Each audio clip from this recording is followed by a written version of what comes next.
આજે હું તમને શેર કરીશ હોલી સ્પેશિયલ એકદમ ચટપટી અને રંગીન આલુ પાપડી ચાટ. તો સૌથી પહેલાં આપણે મીડિયમ સાઇઝમાં બટેટાને આવી રીતના કટ કરી લઈશું. પછી એમાં ડૂબે એટલું પાણી નાખીશું અને પછી 1 ચમચી જેટલું મીઠું નાખીને એને બાફવા માટે મૂકી દઈશું.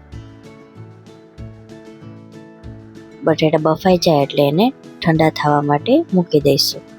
પછી આપણે ચટણી બનાવવા માટે અહીંયા સામગ્રી લીધી છે. આદુ, મરચાં, લીંબુ, મીઠું, ધાણા અને પુદીનાના પાન લીધા છે. પછી એની ચટણી બનાવી લઈશું. પછી ચાટના બીજા લેયર માટે આપણે ચણા અને મગને પલાળીને બાફી નાખ્યા છે. એનો આપણે વઘાર કરીશું. એક પેનમાં 1 ચમચી હળદર નાખીશું અને બાફેલા મગ અને ચણા ઉમેરી દઈશું. પછી એમાં 1 ચમચી મીઠું નાખીને થોડું સાતળી લઈશું.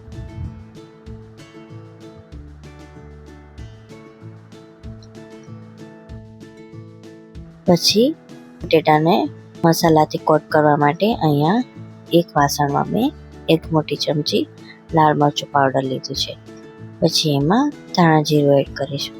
પછી એમાં 1 ચમચી ગરમ મસાલો એડ કરીશું અને 1 ચમચી મીઠું એડ કરીશું અને થોડું તેલ નાખીને મસાલાને સરસ રીતે મિક્સ કરી દઈશું. મસાલો મિક્સ થઈ જાય એટલે એમાં અડધું લીંબુ ઉમેરી દઈશું અને ફરીથી પેસ્ટને મિક્સ કરી લઈશું. પેસ્ટ એકદમ સરસ બની જાય પછી એમાં આપણે બાફેલા બટેટાને એડ કરીશું. તો તૈયાર છે આપણા બટેટા. હવે આપણે બીટવાળું દહીં બનાવીશું. તમે અહીંયા 2 ચમચી દહીં લીધું છે. એમાં મેં ખમણેલું બીટ એડ કર્યું છે અને સરસ રીતે મિક્સ કરી દઈશું. પછી એમાં જીરાનો પાવડર, થોડુંક મીઠું અને બુંદીને એડ કરીશું.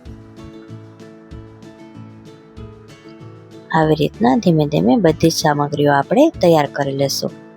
તમે સામગ્રીમાં જોઈ શકો છો કે મેં અહીંયા બનાવેલા છે બટેટા. પછી મેં અહીંયા ચાટ પૂરી લીધી છે, આંબલીનું પાણી લીધું છે, ગ્રીન ચટણી જે આપણે બનાવી એ લીધી છે, પછી મગ અને ચણા લીધા છે, પછી ટામેટાં લીધા છે, પછી બુંદી, કોથમીર, અડમના દાણા, ડુંગળી અને સેવ લીધું છે. અને 2 રીતે આપણે દહીંને તૈયાર કરીશું. એક તો નોર્મલ દહીં રાખીશું અને બીજું આપણે બીટરૂટવાળું દહીં બનાવીશું. તો ચાલો તૈયાર કરીએ આપણે આલુ પાપડી ચાટ.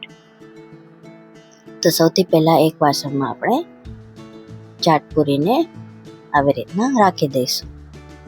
પછી એની ઉપર આપણે બનાવેલા બટેટાને એડ કરી દઈશું. બટેટાનો એકદમ સરસ લેયર બની જાય પછી આપણે બીટવાળું દહીં એડ કરીશું.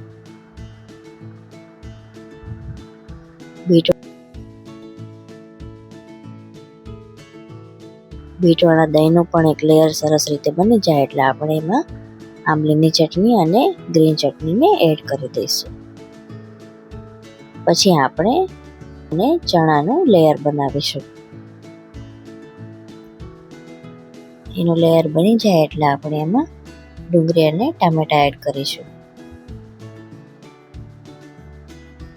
પછી એની ઉપર પ્લેન જે દહીં છે એને થોડુંક મિક્સ કરીને એડ કરી દઈશું.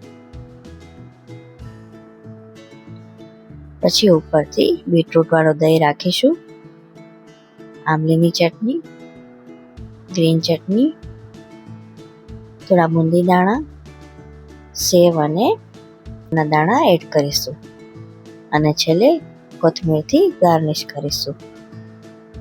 તો હોલી સ્પેશિયલ તૈયાર છે આપણી રંગીન આલુ પાપડી ચાટ.